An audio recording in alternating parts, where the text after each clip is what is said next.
आदाब नाजरीन, Saiyaara news TV में आपका खैर मकदम है। मैं आपका दोस्त सैयद अफरोज। आइए देखते हैं कुछ खबरें। Minority rights protection forum of Telangana के कायदीन मोहम्मद सलाउल्लाह खान, एम.ए. सिद्दीकी, नईमुल्लाह शरीफ, मोहम्मद नईम सूफी ने सीएम केसीआर से इनकी अखिलियतों से किए गए वादों पर अमल करने का मुतालबा किया।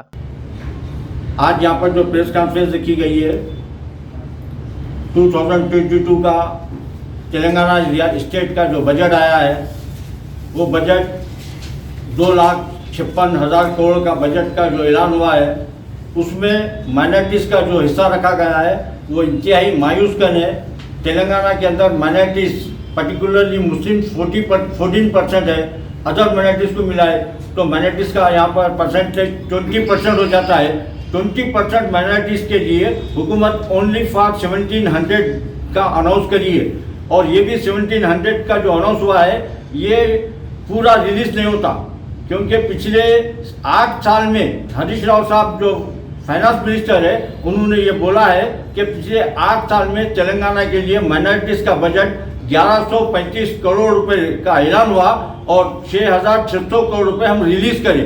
यानी कि ये जो गवर्नमेंट माइनॉरिटीज़ का बजट का अनाउंस करती है उसका 50% भी रिलीज नहीं करती।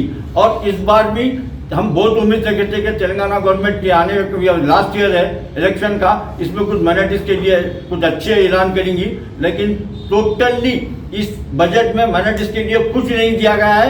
और ये 17% बजट माइनॉरिटीज़ के लिए बजट में से 0.66% है। कम से कम हमको उसमें हम ये उम्मीद कर रहे थे कि 14% अगर नहीं भी दे रही है गवर्नमेंट तो कम से कम 10% हमको देना, लेकिन गवर्नमेंट 0.66% की है। और यही गवर्नमेंट हमारे मित्रों दलित भाइयों के लिए बंधु स्कीम के लिए 17,000 करोड़ का अनाउंस करी है, जबकि दलित भाई भी हमारे बिछड़े हुए हैं, मुसलमान भी बिछड़े हुए हैं। तो इक्वलिटी में देखना चाहिए था गवर्नमेंट को, लेकिन गवर्नमेंट ऐसा नहीं करी। गवर्नमेंट तासुबाना नजरिए के तहत बजट पेश करी।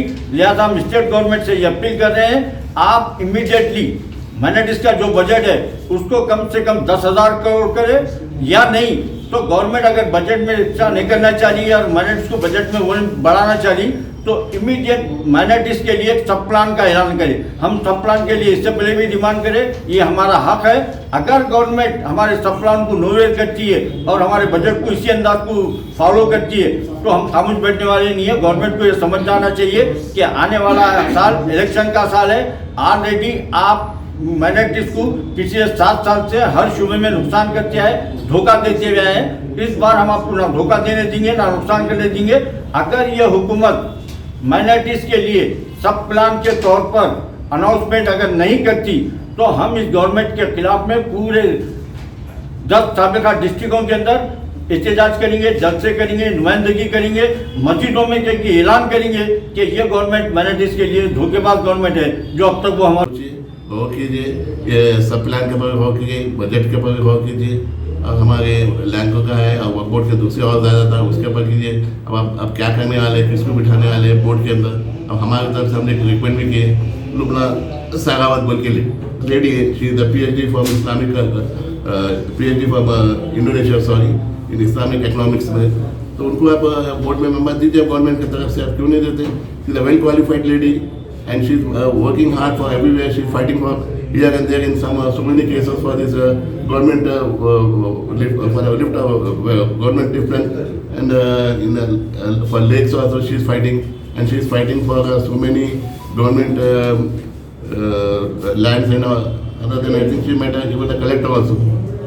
कीजिए बोर्ड के मेंबर के लिए लुबना सागर मैडम को अपॉइंट कीजिए, give her the chance, and we want everyone educated every field.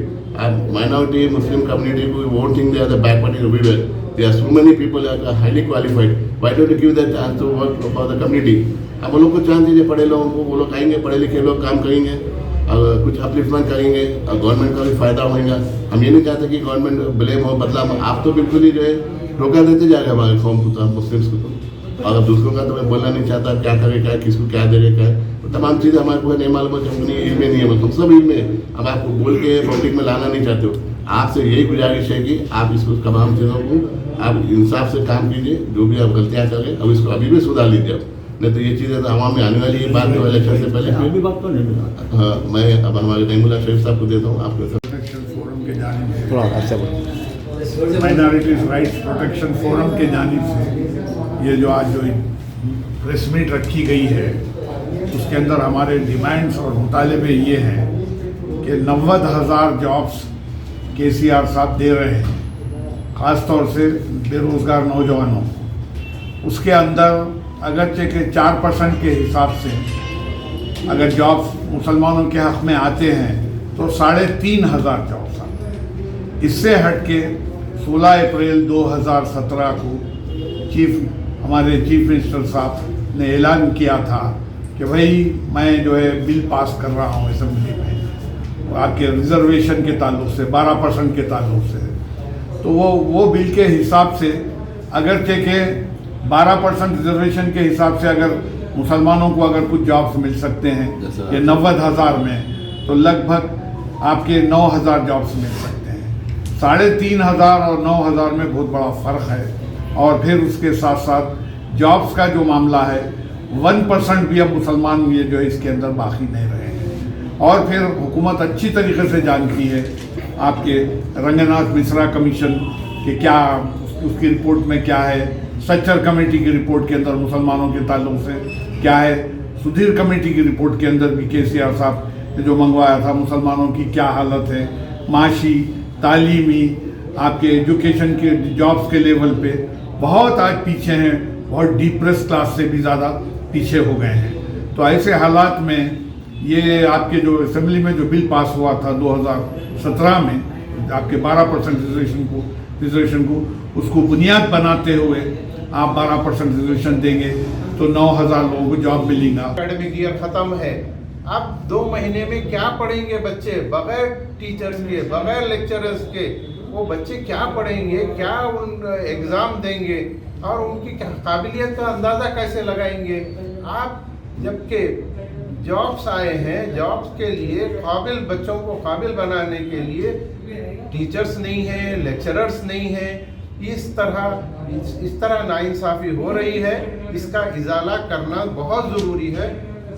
मैं इन बातों के साथ मैं जो सुधीर कमेटी के जो रिकमेंडेशंस हैं उसको इम्प्लीमेंट करने की बात करूंगा और पार्लियामेंट का जो बिल है उसके मुताबिक 12% रिजर्वेशन देने की बात करेंगे। अदरवाइज अगर ये नहीं करते हैं तो हम कैंपेन चलाएंगे पूरा, यानी सारे तेलंगाना में घूमकर हम बताएंगे कि मुसलमानों के साथ नाइंसाफ़ी हो रही है, इसका इजाला बहुत ज़रूरी है। अगर नहीं करते हैं तो जो करने वाले हैं, जो मुसलमानों से वादा करेंगे, उनको हम वोट दिलवाने की बात करेंगे। पब्लिक के सामने ये बात हम लाते रहेंगे इंशाअल्लाह। शुक्रिया। तो जैसा कि आपने देखा नाजरीन क्या हो रहा है देश और दुनिया में, इसी तरह के लेटेस्ट न्यूज़ देखने के लिए हमारे चैनल को लाइक करिए, शेयर करिए, सब्सक्राइब करिए और हमें दीजिए इजाज़त। शब बखैर।